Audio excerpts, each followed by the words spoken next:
آپ کی خدمت میں مسلسل روزہ اول سے ایک ہی آیت کریمہ کے سامنے گفتگو کا سلسلہ جاری ہے اور ہمارا جو موضوع تھا مدارس کا نعمت اور شکر نعمت، یہ بات حقیقت ہے خدا نے جو ہمیں نعمتیں عطا کی ہیں وہ بے شمار ہیں، لاتعداد ہیں۔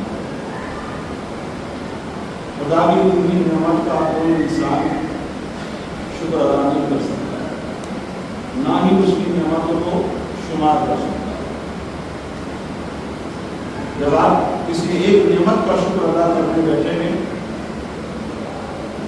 تو اس شکر کا بھی آپ کو کچھ شکر ادا کرنا، اس لیے کہ اس شکر کی توفیق بھی آپ کو خدا نہیں دی۔ امام حسین علیہ السلام یہاں پہ صلوات پڑھیں۔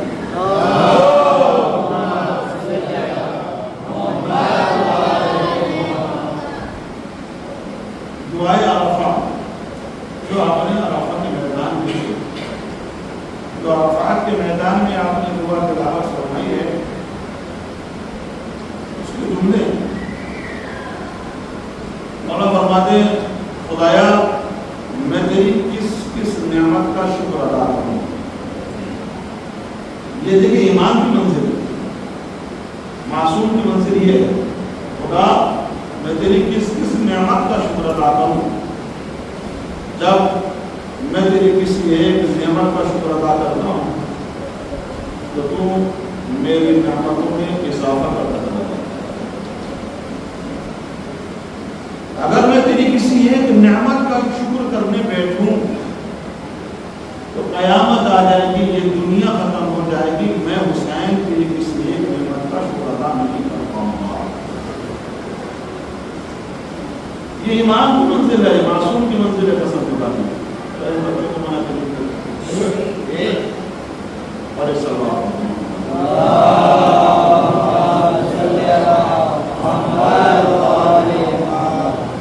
ایک نعمت ہے جس کا ہمیں خدا کی ہر حال میں شکر ادا کرنا ہے۔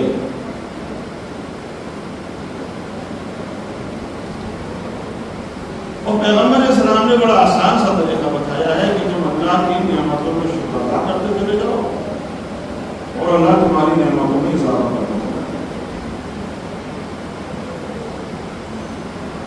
غربت کا جو سلسلہ ہے یہ خدا کی طرف سے نہیں ہے، یہ کچھ ہماری کوتاہیاں ہیں، ہماری کمی ہے، ہمارے اعمال کا نتیجہ ہے۔ جو خدا نے ہمیں دے رکھا ہے ہم اس پر صحیح معنوں میں اللہ کا شکر ادا نہیں کرتے۔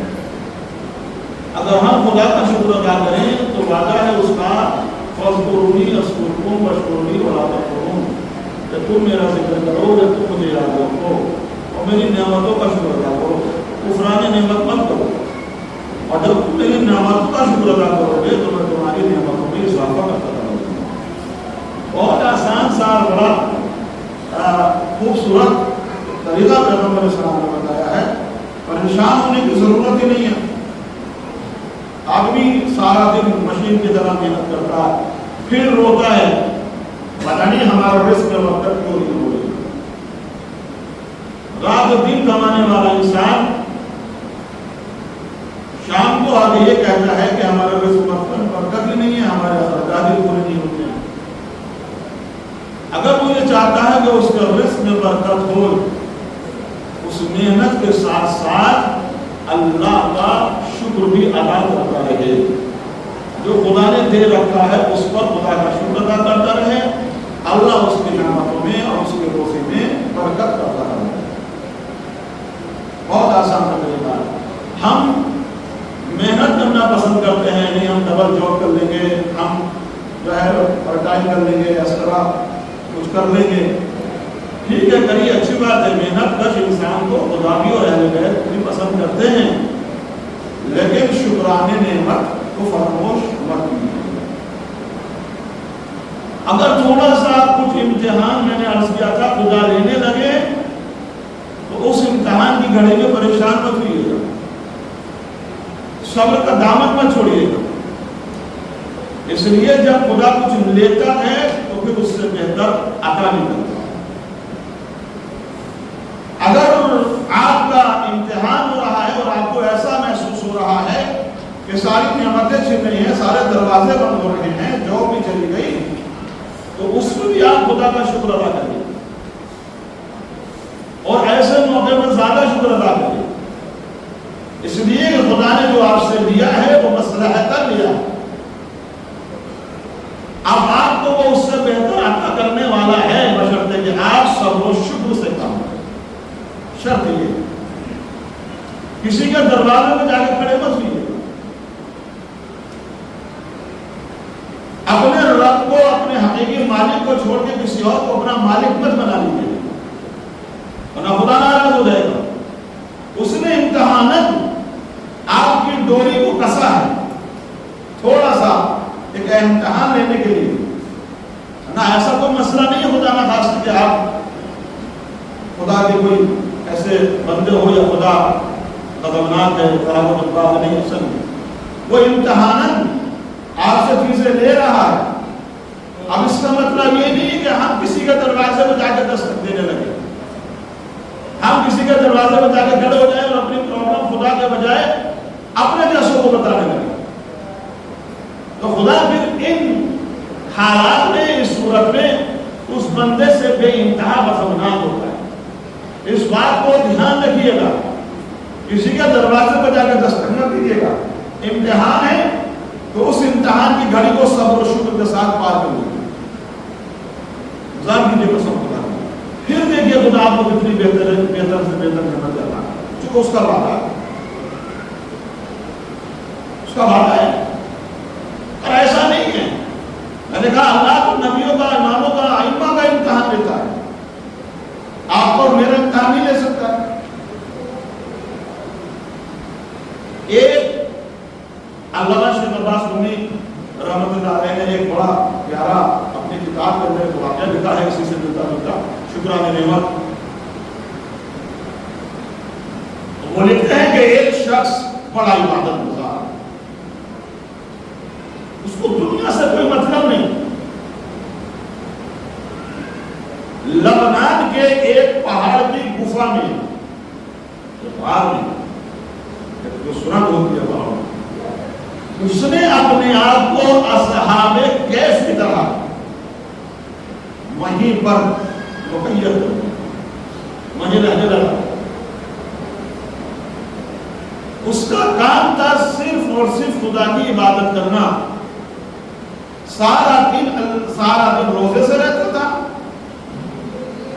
اور دن میں خدا کی، رات میں خدا کی عبادت کرنا۔ دنیا سے اسے کوئی مطلب نہیں تھا، اس کا مشغلہ تھا صرف اور صرف اللہ کی عبادت کرنا۔ اس نے اپنی تنہائی کو اپنی عزت کا خزانہ سمجھ رکھا تھا۔ وہ اپنی تنہائی میں بہت خوش تھا، بڑا مسرور تھا، کبھی اپنی اس غفا سے، اس غار سے نکل کر نہیں آتا تھا۔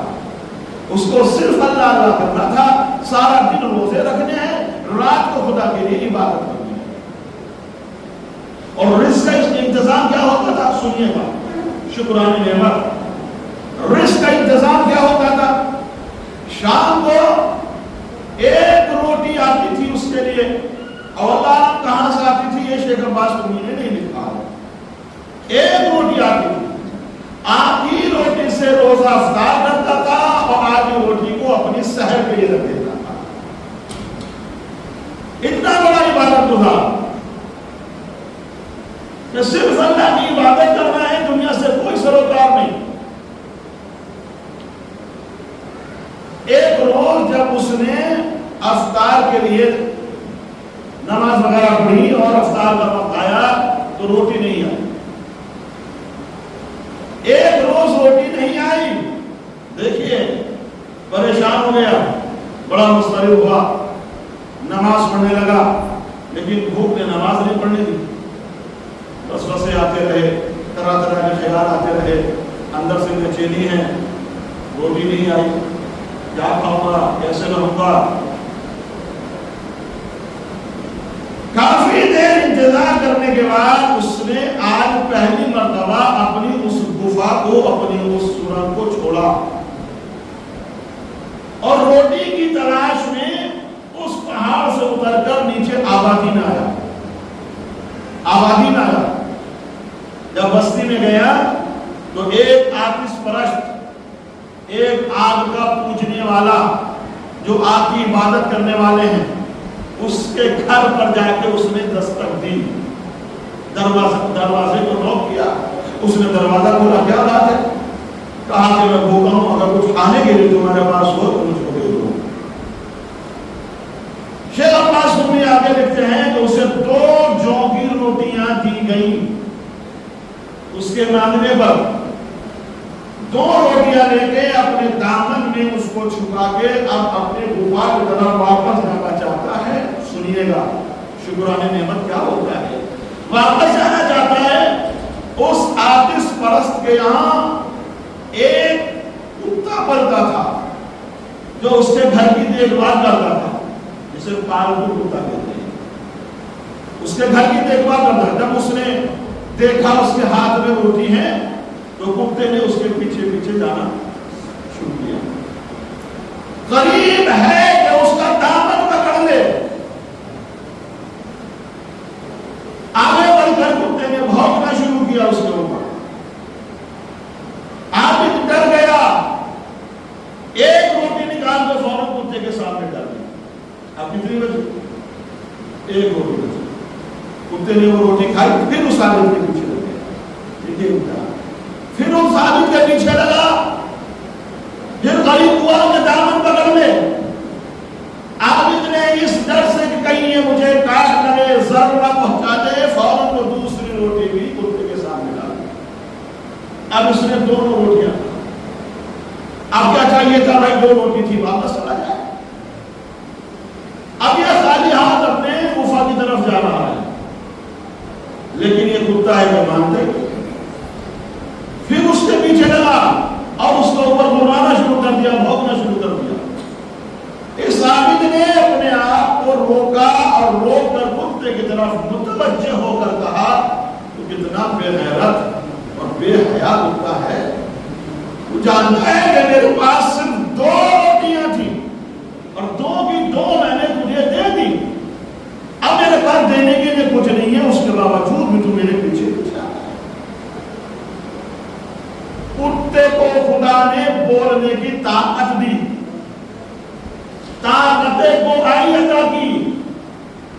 کتے نے کہا ذرا اپنے گریبان میں جھانک کر دے کہ بے غیرت کون ہے، اور ہی نہیں کرتا اپنے گریبان میں جھانک کر دے کہ بے غیرت کون ہے، تو یا میں۔ ایک عرصہ ہو گیا مجھے اپنے اس مالک کے یہاں رہتے ہوئے،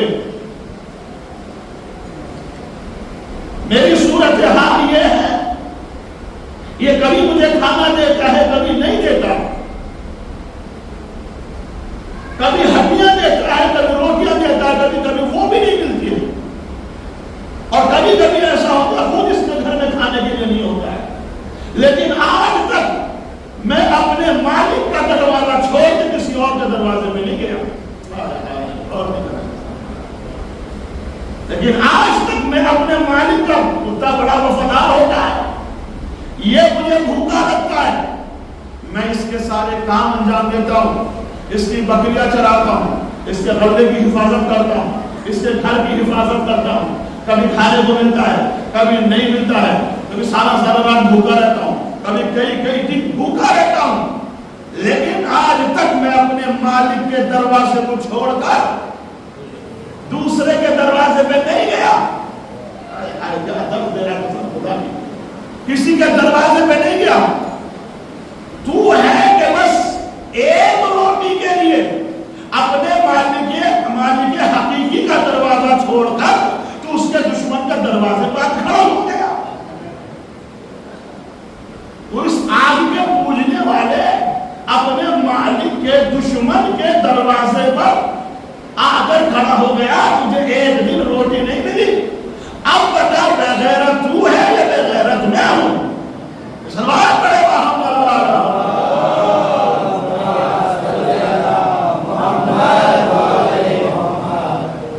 سمجھ میں آئے نا؟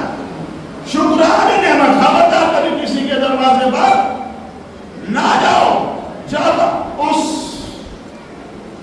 جانور نے اس عابد سے گفتگو کی کہ آج تک میں اپنے مالک کا دروازہ چھوڑ کر کسی اور کے دروازے میں نہیں گیا، اور تو ہے کہ بس اس کے دشمن کے سامنے آ کے ہاتھ پھیلا دیا، اپنے مالک کے دشمن کے سامنے آ کے گڑگڑانے لگا۔ اب بتا بے غیرت کون ہے؟ جب اس جانور نے اس لہجے میں اس عابد سے گفتگو کی، سنفلا کی شیخ عباس کو ملتے ہیں، بے ہوش ہو گیا، زمین پر گر گیا۔ علماء، فقہاء، دانشوران سب نے مل کر ایک ہی جملہ لکھا ہے، حق شناس کتا بہتر ہے ناشکرانے انسان سے۔ سوال پڑے محمد والے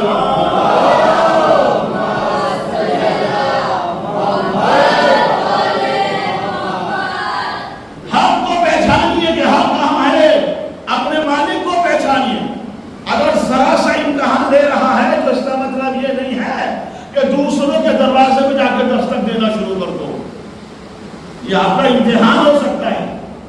اللہ نے جو دیا ہے جب متوجہ رہیں تو دیا ہے، اس پر اللہ کا شکر ادا کر کے چلے جاؤ۔ اس عابد کو کیا چاہیے تھا؟ خدا روز دے رہا ہے، ایک روٹی روز آ جاتی ہے، اس میں میرا گزارا ہو جاتا ہے، آج نہیں آئی تو صبر کرو۔ صبر نہیں کیا، صبر کا دامن چھوٹ گیا، اور ایک جانور نے اسے اس کی حقیقت بتا دی کہ تم کتنے بڑے عابد ہو، تم خدا کتنے بڑے بندے ہو۔ خدا نے ایک کتے کے سامنے اس عابد کو ذلیل کرا۔ انسان ایسے ہی ذلیل ہوتا ہے جب وہ اپنے معبود حقیقی کا دروازہ چھوڑ کر دوسروں کے دروازے پہ جا کے دستک دینا شروع کرتا ہے، ایسے ہی ذلیل ہوتا ہے۔ خبردار، اپنی عزت نفس کو محفوظ رکھیے گا، کسی کے بھی سامنے جا کے ہاتھ نہ پھیلا دیجیے۔ خدا سب سے زیادہ اس بندے پر غضبناک ہوتا ہے کہ جو خدا کے علاوہ کسی اور سے مانگتا ہے، جو خدا کے علاوہ کسی اور سے لو لگاتا ہے، جو خدا کے علاوہ کسی اور سے امید رکھتا ہے. اور خدا سب سے زیادہ اس بندے سے خوش ہوتا ہے جو اپنے راز خدا کو بتاتا ہے. سب سے زیادہ اس سے خوش ہوتا ہے کہ جو اپنے راز اور اپنی ساری تکلیفیں اپنے خدا کو بتاتا ہے. اللہ نے سب سے بہترین ذریعہ خدا سے بات کرنے کا دعا بنایا ہے. کتنا پیارا ذریعہ دیا ہے. الدعاء صلاح المومن. پیغمبر علیہ السلام فرماتے ہیں کہ یہ دعا مومن کا اسلحہ ہے جس کے ذریعے سے مومن اپنی مشکلات کا سامنا کرتا ہے، اپنے مسائل کو دفاع کرتا ہے، ڈیفینس کرتا ہے دعا کے ذریعے سے اپنی مشکلات کو. دعا بہترین اسلحہ ہے ایک مومن کے لیے. تو اپنے اسلحے کو استعمال کیجئے، خدا کی بارگاہ میں دست دعا بلند کریں اور اہل بیت کا واسطہ دے کر خدا سے مانگیے، اس لیے کہ اس نے وعدہ کیا ہے ادعونی استجب لکم. اے میرے بندے تو مجھے پکار، میں تیری دعا قبول کروں گا. لبیک یا حسین، لبیک یا حسین، لبیک یا حسین، لبیک یا حسین. باوجہ بلند سلوات.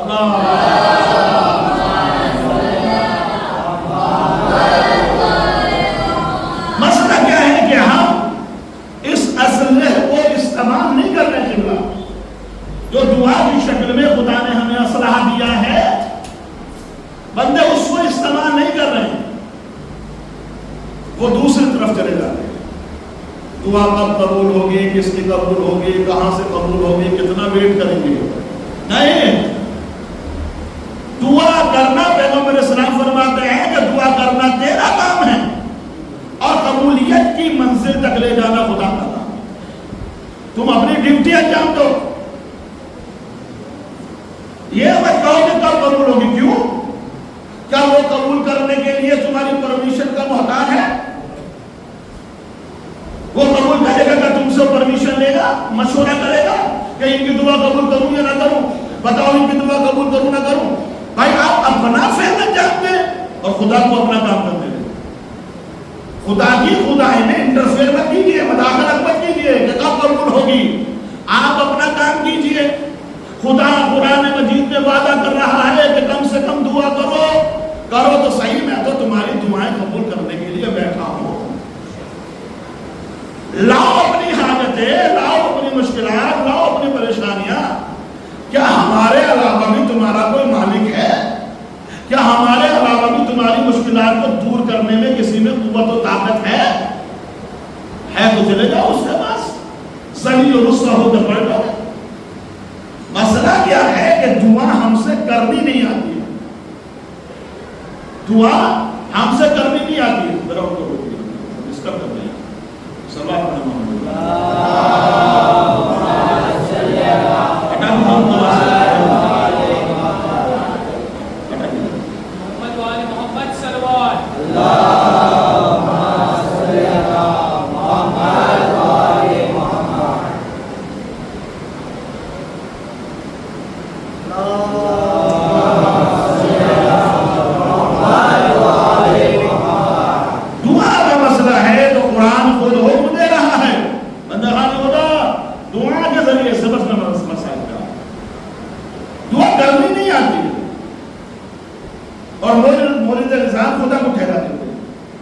دعا ہماری قبول نہیں ہوئی.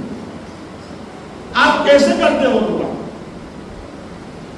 جناب موسیٰ جیسے نبی کو حکم تھا، موسیٰ صرف اپنا پیٹ مت بھرتے رہنا، اپنے پڑوسی کا بھی خیال رکھنا. دعا کا بھی یہی مسئلہ ہے. صرف اپنے لیے مانگتے رہو، اپنے لیے مانگتے رہو، خدا یہ دے وہ دے یہ دے وہ دے، اور بس اپنا ہی خیال ہو. تو حدیث میں ہے کہ ایسے بندے کی کوئی دعا قبول نہیں ہوتی. دعا اس کی قبول ہوتی ہے کہ جو اپنے سے زیادہ اپنے برادر مومن کے لیے طلب کرے، جو اپنے برادر مومن کو اپنی دعاؤں میں یاد رکھے. جناب صدیقہ طاہرہ، جناب فاطمہ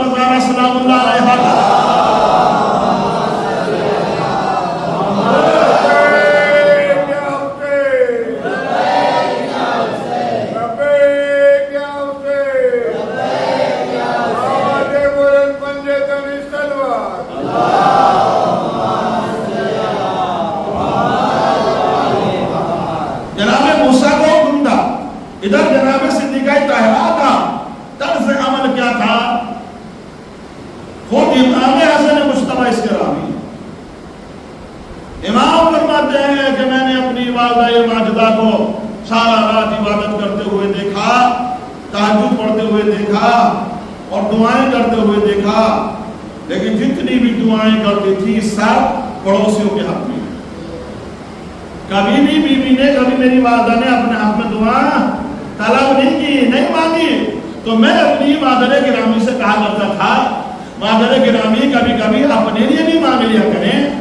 تو جناب زہرا فرماتی تھی کہ اجار سمت دار، میرے لال گھر والوں سے زیادہ پڑوسیوں کا حق ہوتا ہے،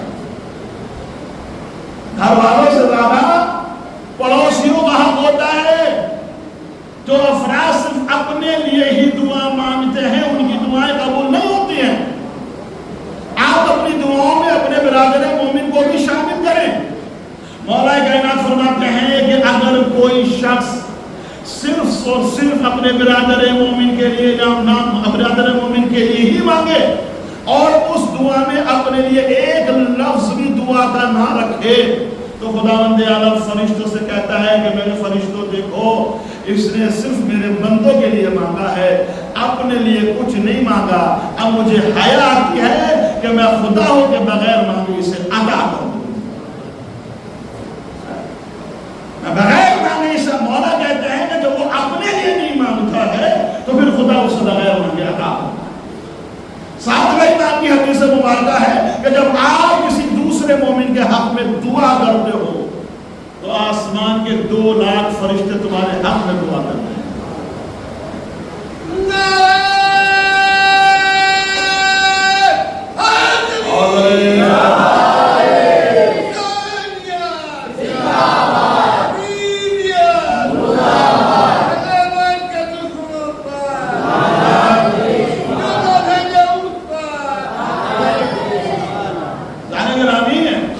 دعا اپنے آپ میں ایک بہت بڑی عبادت ہے۔ اللہ کو دعا اتنی پسند ہے کہ اس نے نماز جیسی عبادت کو بھی دعا کی شکل میں اتارا ہے، دعا کی شکل میں اتارا ہے۔ آپ نماز میں کیا پڑھتے ہیں، کیا بولتے ہیں؟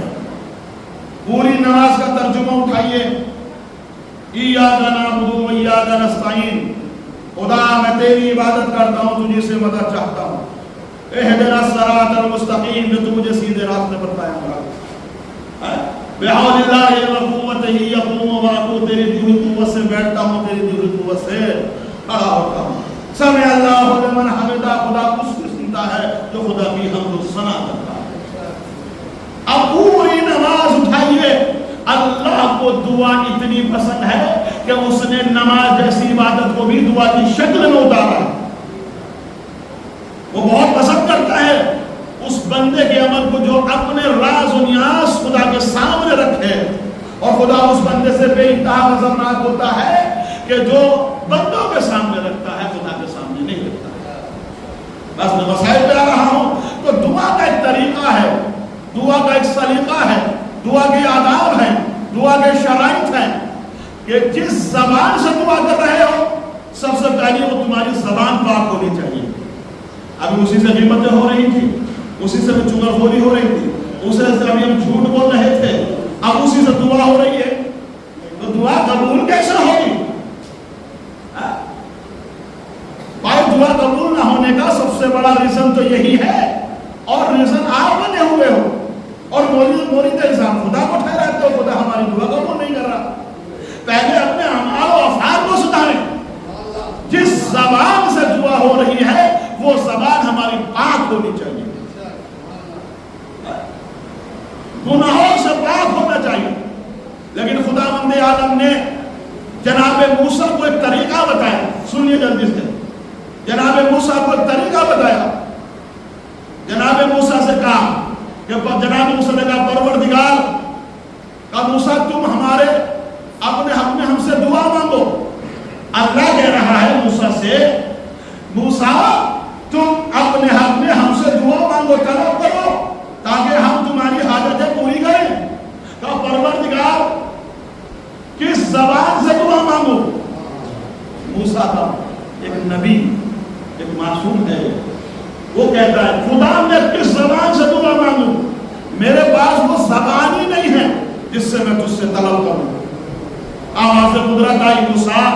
تمہیں اپنی زبان کے بارے میں علم ہے لیکن اپنے برادر مومن کی زبان کے بارے میں تو علم نہیں ہے، لہذا تم اس سے کہو وہ تمہارے حق میں دعا کرے اور تم اس کے حق میں دعا کرو تاکہ میں تم دونوں کی دعاؤں کو قبول کروں۔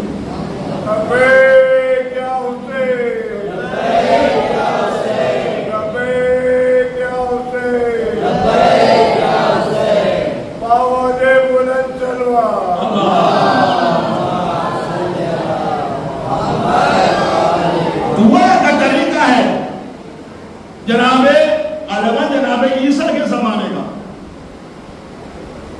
ایک نوجوان بڑا عبادت گزار، سنیے اب آپ کی سماعتوں کا امتحان ہے اور پھر مسائل انشاءاللہ۔ جناب عیسیٰ کے زمانے کا ایک نوجوان جو بڑا عبادت گزار اللہ سے دعا مانگ رہا ہے لیکن اس کی دعا قبول نہیں، اس کی دعا قبول نہیں ہو رہی ہے۔ نوجوان غریب ہے، غربت ساتھ نہیں چھوڑ رہی، ماں رکھتا ہے، ماں نابینا ہے، اولاد بھی نہیں ہے، خدا سے دعا مانگ مانگ کر تھک گیا، پروردگار میری غربت کو امیری میں بدل دے، خدا میری ماں کی آنکھوں میں روشنی دے دے، رب کائنات مجھے صاحب اولاد بنا دے، لیکن اس کی دعا قبول ہی نہیں ہوتی ہے۔ تھک گیا، اپنے زمانے کے نبی کے پاس گیا، یا نبی اللہ میں خدا سے دعا مانگ رہا ہوں لیکن میری دعا قبول نہیں ہو رہی، میری ریکویسٹ ہے، میری گزارش ہے آپ سے کہ آپ نبی خدا ہیں، آپ میرے حق میں دعا کر دیں تاکہ میری مشکلات آسان ہو جائے۔ کہا تمہاری دعا کیا ہے؟ کہا کہ میری 3 دعائیں ہیں، ماں رکھتا ہوں، نابینا ہے، چاہتا ہوں کہ اس کی آنکھوں میں روشنی آ جائے، بے اولاد ہوں، چاہتا ہوں کہ خدا مجھے ایک وارث عطا کر دے، غربت کی زندگی گزار رہا ہوں، چاہتا ہوں کہ خدا میرے ان دنوں کو امیری میں بدل دے۔ جناب عیسیٰ نے کچھ دیر سوچا اور سوچنے کے بعد کہا کہ میری خدا سے گفتگو ہوئی ہے، اس سال تو تمہاری کوئی دعا یا آج تمہاری کوئی دعا قبول نہیں ہوگی، کل آنا تو میں خدا سے تمہاری دعائیں رکھوں گا۔ اور میں نے خدا سے گفتگو کی ہے، اللہ یہ کہتا ہے کہ ہم اس بندے خدا کی ان تینوں ہم کل آنا تو کل ہم آپ کے لیے دعا کریں گے۔ اب کل صبح نمودار ہوتی ہے، یہ بھیج جو گیا نبی خدا کی بارگاہ، یا نبی اللہ آپ کے کہنے اور وعدے کے مطابق میں آیا، اب میرے حق میں دعا کر دیجیے۔ کہا کہ ہم نے خدا سے کلام کیا، گفتگو کی ہے، اس سال تمہاری صرف ایک ہی دعا قبول ہوگی، تینوں دعائیں قبول نہیں ہونے کی۔ ذرا لطف لیجیے گا قسم خدا اور اپنی سماعتوں کا، آپ کتنے انٹیلیجنٹ ہیں، کتنے ہوشیار ہیں، میں دیکھتا ہوں اس جملے کے اوپر قسم خدا۔ کہا کہ اس سال تمہاری صرف ایک ہی دعا قبول ہوگی، تینوں دعائیں قبول نہیں ہوں گی۔ اب مجھے یہ بتاؤ کہ ان تینوں دعاؤں میں سے تم کون سی دعا قبول کروانا چاہتے ہو؟ ماں کی آنکھوں میں روشنی چاہتے ہو، یا اولاد چاہتے ہو، یا امیری چاہتے ہو؟ اب یہ بندہ ایسا پھنسا بیچارہ، اب کیا جواب دے؟ ماں کی آنکھوں میں روشنی بھی ضروری، ایک اولاد کا ہونا بھی ضروری، ادھر غربت سے پریشان، امیری مل جائے، کل اس سال تو صرف تمہاری ایک ہی دعا قبول ہوگی، تینوں دعائیں قبول نہیں ہونے والی ہیں، بس بتاؤ کہ تمہیں ان میں سے کون سی دعا قبول کرانی ہے۔ اچھا ہم ہوتے تو کیا مانتے ہیں؟ بات کر بولو، نہیں بولو، ڈر کیوں رہے ہو؟ موجز بول رہا ہے لیکن لوگ نہیں بول رہا، شرم کرو یار، سلوات پڑھے محمد والے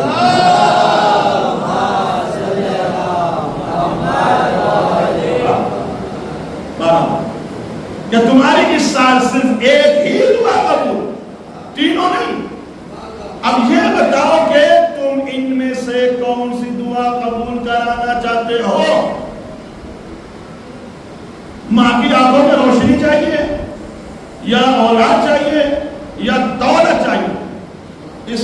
دیر سوچا اور سوچنے کے بعد کہا یا نبی اللہ ٹھیک ہے میری ایک ہی دعا قبول کروا دیجیے. کہا بتاؤ کیا چاہیے؟ کہا میں یہ چاہتا ہوں کہ میری ماں میرے بچے کو سونے کے پیالے میں کھانا کھاتا ہوا دیکھے.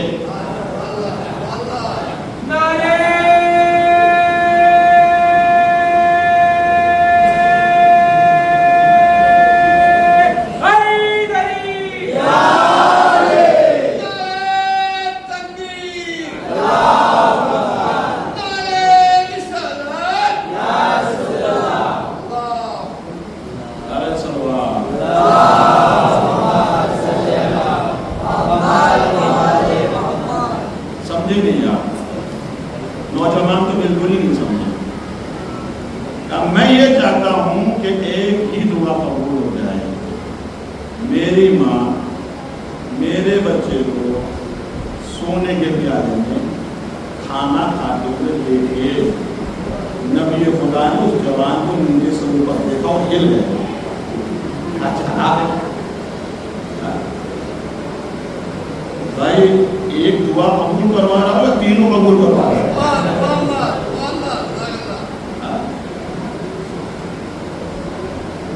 ماں کی آنکھوں میں روشنی ہوگی تبھی تو دیکھ پائے گی. روشنی بھی آ گئی. میرے بچے کو دیکھے ایک ہی دعا میں اولاد بھی مانگ لی سونے کے پیالے میں. اب کسی غریب کے گھر میں تو سونے کا پیالہ ہو ایک ہی دعا میں امیر بھی مانگ لی. نبی خدا ہل گئے. کیا بھائی ایک مانگ رہے ہو تینوں مانگ رہے ہو؟ بڑے چالاک ہو. نبی خدا کی تو بات چھوڑیے آواز قدرت آئی. اے نبی خدا ہم اس کے بولے من پہ بڑے خوش ہیں. اس کی ایک نہیں تینوں قبول ہو گئی. صلوات پڑھے وہاں پر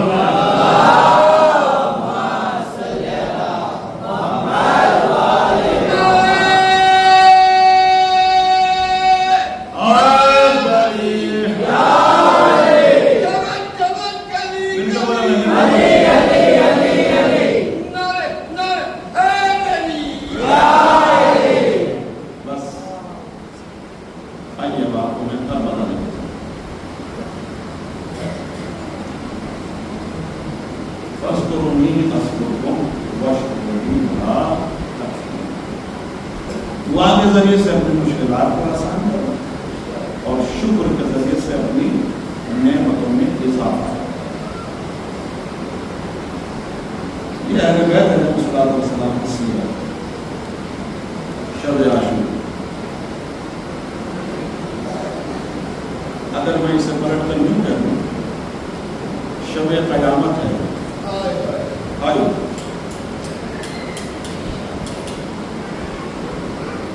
عاشور خانے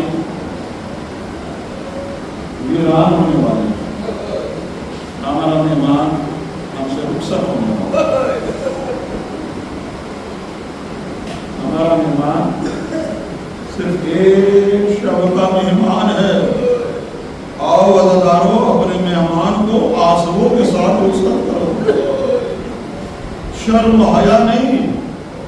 آخری شب ہے رونے کی. دل بھر کر غصہ نہیں. دل بھر کر غصہ نہیں. آج ایک ایسے معصوم ننھے مجاہد کا ماتم ہے جسے یہ بھی نہیں پتا کہ تیر کھا کر رویا جاتا ہے یا ہنسا جاتا ہے.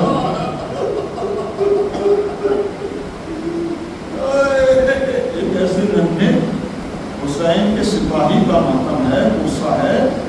آپ جناب رباب کو غصہ دینا ہے اس کے بچے کا جو صاحب اولاد ہیں جو میری مابین ہیں جن کی گودیاں آباد ہیں. ذرا تصور کریں جناب علی اصغر 6 مہینے شب عاشور ہے. حسین ایک ایک خیمے میں جا کر دیکھ رہے ہیں. خیموں کے باہر چہل بندی ہو رہی ہے. ہر ایک بیوی اپنے بچے کو آمادہ جنگ کر رہی ہے. میرے لال صبح عاشور ہے. سب سے پہلے اپنے آقا مولا کی قدموں میں جان قربان کر دے گا. ادھر جناب ام لیلا، ادھر جناب فروا، ادھر جناب زینب اپنے بچے کو لیے بیٹھی ہیں. ایک خیمے کا منظر حسین نے دیکھا اور برداشت نہ ہوا. رباب جھولا جھولا رہی ہیں اور اپنے اس ننھے بچے سے مخاطب ہیں، میرے لال صبح عاشور ہے، اپنی ماں کو شرمندہ نہ کرا دینا. جناب زہرا کے سامنے میں شرمندہ نہ ہو جاؤں. میرے لال نے اس کو گفتگو کرنا محشر کے میدان میں. ہر ایک اپنی جان قربان کرے گا، تم بھی اپنی جان کو اپنے پاپا پر قربان کر دینا. اللہ اکبر. جزاکم ربکم. خدا آپ کو کسی بندے نہ بلائے سوائے اللہ سید الشہداء. ازانی گرام، امام حسین علیہ السلام ہر ایک خیمے کا جائزہ لے چکے. عاشور کا روز ہے، سب شہید ہو گئے، صرف ایک ننھا سپاہی خیمے میں بچا. حسین کا ایک ننھا سپاہی، ایک مجاہد بچا ہے. مولا حسین نے خیمے کے باہر کھڑے ہو کر ایک نعرہ بلند کیا، حل من ناظرین یمشون. آواز بلند ہو، حق کے گریہ ادا ہونا چاہیے. ہے کوئی جو میری مدد ہے؟ یہ آواز خلاف اور فضاؤں میں گئی اور یہی آواز جناب علی اصغر کے کانوں میں آئی. اس ننھے شیروار نے اپنے آپ کو جھولے سے گرا دیا. بابا کی آواز سنی، اصغر نے جھولا چھوڑا، تڑپ گئے. ماں نے بچے کو آغوش میں لیا. زینب آگے بڑھی، خیمے میں کوہرام برپا ہو گیا. حسین دوڑتے ہوئے آئے. زینب، میری بہن ابھی حسین زندہ ہے یا رونے کی آوازیں کیسے بلند ہو رہی ہے؟ ایک گریہ کا بھیا ابھی آپ نے جو ایک نعرہ بلند کیا، علی اصغر نے اپنے آپ کو جھولے سے گرا دیا.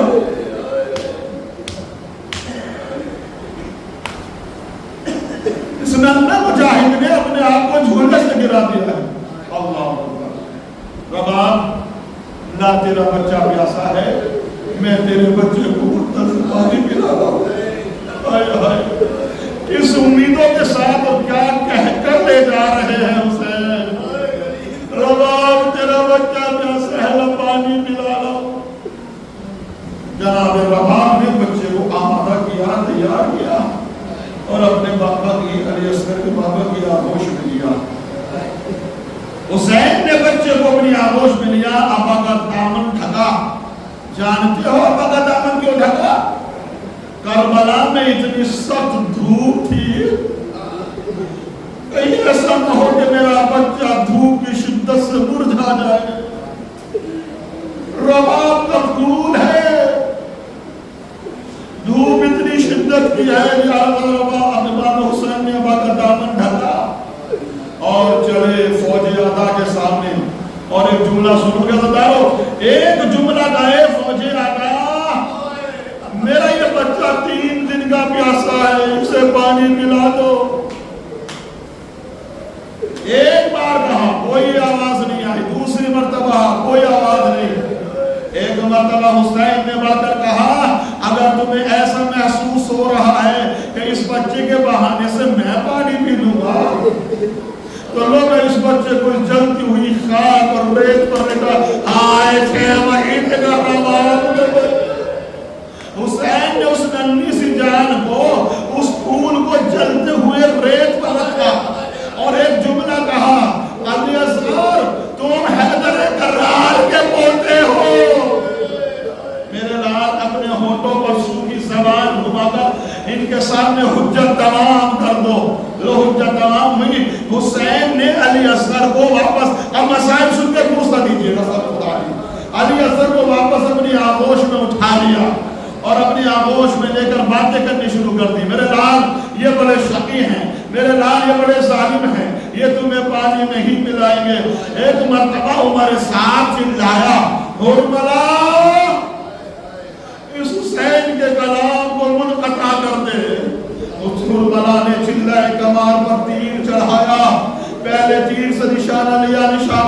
گیا، دوسرے تیر سے نشانہ لیتا ہے، چوک گیا، تیسرا تیر چلایا، اس کا نشانہ، ایک مرتبہ عمر ساتھ چلایا اور کہا اگر مجھ سے کوئی یہ سوال کرتا کہ تیری فوج میں سب سے بہادر کون ہے، سب سے بہترین نشانے والا کون ہے، تو میں کہتا ہرملا، لیکن آج تجھے کیا ہو رہا ہے، تیرا ہاتھ تیرا نشانہ خطا کیوں کر رہا ہے، تیرا ہاتھ جملہ سنیے گا، تیرا ہاتھ کیوں کام رہا ہے۔ ایک مرتبہ ہرملا نے کہا عمر ساتھ جو میں دیکھ رہا ہوں وہ تو نہیں دیکھ رہا، جب میں علی اصغر کے گلے کا نشانہ لیتا ہوں، کبھی ایک ننھی بچی سوکھا کوزہ لیے دونوں ہاتھ بنا کر کے کہتی ہے ہرملا میرے بھائی نے تیرا کیا بگاڑا۔ خدا تو اس علم میں نبلا اسرائیل سید الشہداء کے آواز بلند ہو جوانوں، ہم کے گری آتا ہو، شرم نہیں ہونی چاہیے، شب عاشور ہے، شب قیامت ہے، ہرملا بتا میرے بھائی نے تیرا کیا بگاڑا ہے۔ کبھی کوئی سامنے آتا ہے میرا نشانہ چھوٹ جاتا ہے، اب ہرملا نے اس تیر کا استعمال کیا جسے تیر شعبہ کہا جاتا تھا، جس کے لیے عربیوں نے قسم کھا رکھی تھی کہ اس تیر کو کسی انسان پر استعمال نہیں کرنا ہے، اس تیر سے بڑے بڑے گھوڑے اور بڑے بڑے جانوروں کا شکار ہوا کرتا تھا۔ ہائے رباب کے علی اصغر کی قسمت، ہرملا نے وہ تیر استعمال کیا علی اصغر پر جسے تیر شعبہ کہا جاتا تھا، جسے عربی کھڑے ہو کے نہیں چلا پاتا تھا، اسے چلانے والا زمین پر گھٹنے ٹیک کر چلاتا تھا۔ ایک مرتبہ ہرملا نے زمین پر گھٹنا ٹیکا، شعبہ تیر سے علی اصغر کے گلے کا نشانہ لیا، ادھر تیر چلا، گویا کہ علی اصغر کی موت چلی، تیر علی اصغر کے گلے پر، امام کا بازو چھنا، رباب خیمے سے چلائی میرے لال ہوشیا، بابا پر کوئی آج نہ آ جائے، عجب نہیں کہ حسین، عجب نہیں علی اصغر نے امکر کہا بابا آپ کا بازو چھت گیا، اے بابا میری ماں سے شکایت نہ کرنا، بس ماں سے اتنا کہہ دینا تیر بڑا تھا، علی اصغر کا گلا چھوٹا تھا، اس لیے بابا آپ کا بازو چھت گیا۔ بس مجلس تمام ہے، جو تم نے پڑھنے کی اجازت دے دے، بابا آپ کا بازو چھت گیا، بابا آپ کا بازو زخمی ہو گیا، ماں سے شکایت نہ کرنا، علی اصغر کا گلا چھوٹا تھا، ہرملا کا تیر بڑا تھا، اس لیے بابا آپ کے بازو زخمی ہو گیا۔ حسین نے اب قیامت کا جملہ قسم ہو جائے گی، حسین نے علی اصغر کو ابا کے دامن سے پھر ڈھکا، ایک مرتبہ خیمے کی جانب چلے، کیا کہہ کے گئے تھے رباب تیرے بچے کو پانی ملا لاؤ، بابا تیرا بچہ، اب کس منہ سے کہے میں پانی ملا کر لے آیا، ہمت ساتھ نہیں دیتی، خیمے کے قریب آئے، 7 مرتبہ آگے بڑھ کر کہا انا للہ و انا الیہ راجعون، پھر پیچھے ہٹے انا للہ و انا الیہ راجعون، رباب تیرا علی اصغر آ گیا، سکینہ خیمے سے نکلے، اے بابا بھیا پانی پی آیا، میں پیاسی رہ گئی، اب جو ابا کا دامن ہٹا، بیویوں میں کوہرام مچ گیا، علی اصغر کا گلا چھدا ہوا تھا، سکینہ نے سر و سینہ پیٹا، اب میں کس کا جھولا جھولاؤں؟